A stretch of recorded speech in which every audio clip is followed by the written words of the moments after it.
Bonjour à tous et bonjour Joël. Salut Fred. Bienvenue pour cette nouvelle vidéo du site tennisbelge.be. Une vidéo qui sera consacrée au week-end de Fed Cup entre la France et la Belgique, donc en Belgique, à Liège. Tout d'abord, petite précision, nous n'avons pas fait de vidéo pour la fin de l'Open d'Australie, tout simplement parce que les résultats belges n'ont pas été exceptionnels. Et tout ce qu'on aurait pu en dire, en fait, je l'ai dit dans le carnet de notes, la première partie du carnet de notes, que je vous invite à aller découvrir si ce n'est pas encore fait.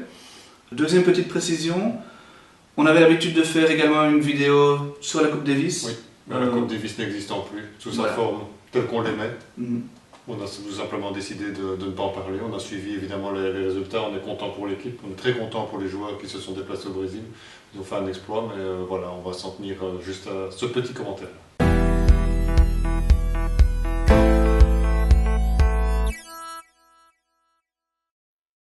Venons-en donc à la Fed Cup, avec ce week-end à Liège, qui s'annonce vraiment très serré. Oui, tout à fait, une revanche de l'an dernier où déjà le match était annoncé serré et a été serré.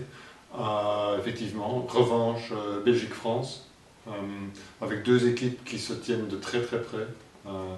Les meilleures joueuses seront présentes des deux côtés, en tout cas les joueuses en forme. Bon, la Belgique, on reviendra sur la sélection tout à l'heure. Donc c'est vraiment, les deux entraîneurs disent que c'est du 50-50. On a toujours la petite note d'influence chez les coachs avec Bento qui évidemment dit oui c'est 50-50 mais avec un petit plus pour la Belgique qui joue à domicile. C'est vrai qu'on sait que le public de Liège est un public très chaud, il va certainement aider les joueuses, mais les joueuses françaises ont l'habitude aussi de faire des grands tournois, des matchs à Roland-Garros où elles ont énormément de pression, donc je ne sais pas si on peut dire qu'il y a vraiment un avantage d'une équipe par rapport à l'autre. Deux capitaines également tout neufs dans la fonction, puisque Julien Benneteau vient de prendre sa retraite en tant que joueur, donc lui n'a aucune expérience en tant que capitaine d'une équipe. Johan Van Aert, par contre, lui, évidemment, on connaît ses performances avec l'équipe masculine de Coupe Davis.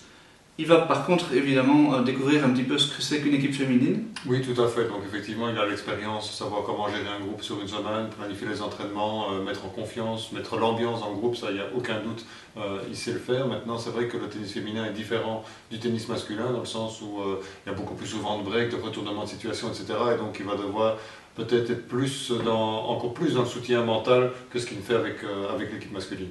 Après, il connaît quand même assez bien les filles. Il a été coach tout un temps de Kirsten Flipkens. Il a connu aussi bien Alison quand il était à Tennis Vlaanderen. Il dirigeait donc le centre d'entraînement à Wilrijk. Oui. Voilà, il connaît un peu tout le monde, peut-être un petit peu moins Isaline et Elise, mais voilà, je pense oui, que... Oui, et puis il s'est connaît sur du tennis en général, oui. Donc il n'y a aucun doute qu'il suit ses filles quand il est en déplacement, il regarde quand il a l'occasion à la TV les matchs, donc il les connaît, ça, il n'y a aucun doute effectivement. La surface, c'est nous qui l'avons choisi, mais c'est un dur assez intermédiaire, je pense que ça n'aura pas d'influence particulière. Non, effectivement, bon, on avait plusieurs options, mais voilà, on a des joueuses qui ont des qualités différentes. Alison aurait été très bonne sur terre battue, elle a prouvé son parcours à Roland-Garros il y a quelques années. Par contre, ça aurait un peu désavantagé Elise Mertens et très nettement Isaline et Kirsten, très certainement Kirsten surtout, qui a besoin d'une surface plus rapide pour pouvoir compenser son manque de puissance qu'elle a. Donc c'est une surface, effectivement, je pense que c'est un bon choix, mais c'est un choix qui ne gêne pas les Françaises non plus, mais il faut aller aussi de temps en temps vers le choix qui est le meilleur pour soi et ne pas regarder le point faible de l'adversaire. La composition des équipes maintenant, tout d'abord la France, avec la surprise de Benneteau, c'est le retour de Caroline Garcia. Le retour de Caroline Garcia, qui est pour l'instant la meilleure française au classement. Effectivement, elle était partie très en froid avec ses coéquipières, donc c'est une surprise qu'elle revienne. Elle revient et motivée apparemment, prête à rejouer le double avec Mladenovic, alors qu'on sait qu'elles ne sont pas été tendres l'une envers l'autre. Oui. Donc ça, on verra évidemment si le double est décisif, si effectivement elles joueront ensemble. C'est une possibilité évidemment sur le papier, c'est une belle équipe, mais on sait qu'il faut aussi en double une entente parfaite entre les partenaires. Mais on n'en est pas encore là évidemment. C'est certainement sur le papier la meilleure équipe qu'il puisse aligner pour le double. Alizé Cornet et Pauline Parmentier sont un petit peu moins fortes dans cette discipline. Donc je pense que si on en arrive là, Julien Benneteau sera un peu obligé de... Oui. C'est là qu'on verra si l'équipe a vraiment été ressoudée réellement ou pas. Mais bon, c'est quasiment sûr qu'elles joueront. Nous, de notre côté, en double, on a plusieurs possibilités aussi. Mais la plus logique, c'est de remettre l'équipe qui a pourtant déçu dans le match l'année passée. Oui, entre Elise et Kirsten. Bon, Isaline est une très bonne joueuse de double aussi. Elle a déjà gagné sur le circuit WTA, mais elle n'a plus beaucoup joué ces derniers temps parce qu'elle donne la priorité à sa carrière de simple. C'est logique, elle arrive proche du top 100.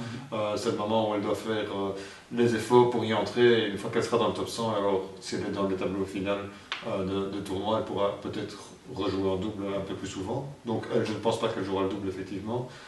Les trois autres joueuses sont des possibilités. Alison vient de jouer avec Kirsten, vient d'atteindre une demi-finale.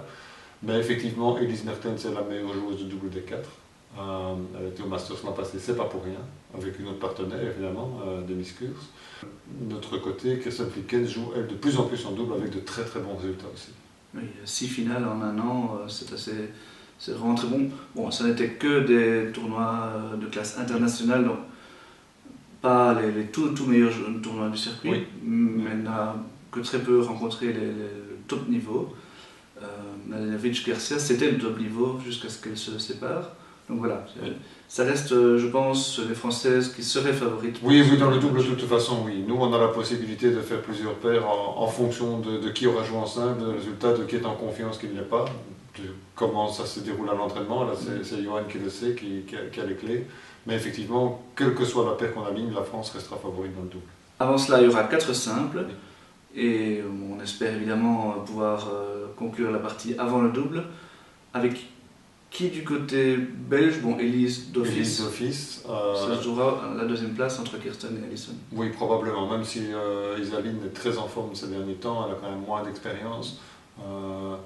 Moi, sur cette surface-là, je verrais plutôt Alison avec sa puissance qui peut déborder les joueuses françaises.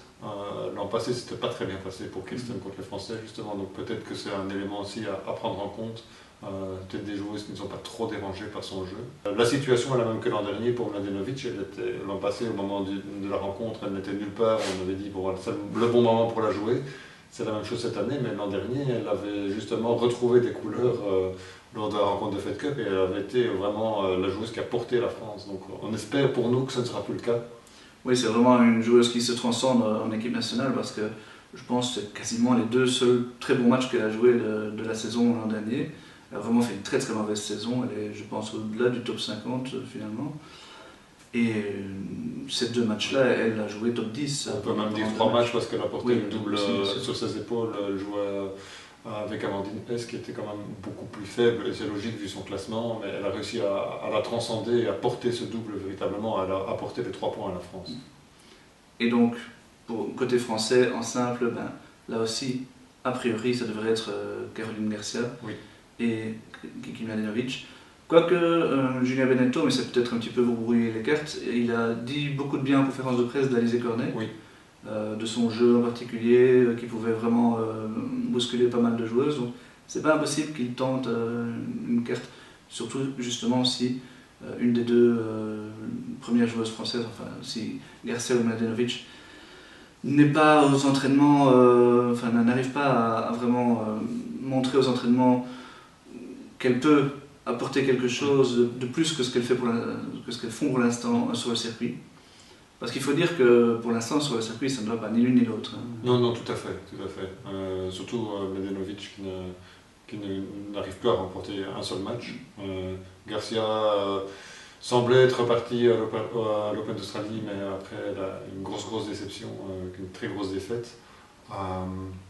Donc effectivement, c'est des joueuses qui ne sont pas du tout en confiance. Mais côté belge, on n'est pas non plus dans la super confiance. Elise Mertens a fait un début de saison correct. Elle a eu des tirages au sort difficiles, mais évidemment par rapport à l'an dernier, la spirale est nettement moins positive. Et Alison et Kirsten ont aussi des débuts de saison corrects, avec parfois des tirages au sort difficiles, mais n'ont pas non plus particulièrement brillé. La joueuse la plus en confiance, c'est Isaline, mais comme on l'a dit, elle a moins d'expérience.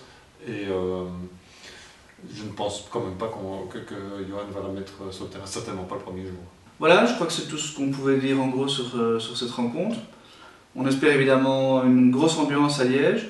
Il y aura de l'ambiance, ça j'en suis convaincu. En tout cas, ils annoncent que le stade sera presque rempli, donc je pense que ça peut être une chouette rencontre de Fed Cup qui va nous faire regretter les grosses ambiances de Coupe Davis également. Oui. Bon, mais c'est maintenant aux filles de nous faire rêver. Hein. Oui, on espère que la WTA n'aura pas l'idée de faire suivre les traces de l'ATP, de faire une Coupe Davis, enfin de l'UTF plutôt, de faire une même formule que la Coupe Davis et que la Fed Cup reste ce qu'elle est maintenant. Voilà, donc dans quelques jours pour débriefer un peu ce week-end. Salut! À bientôt!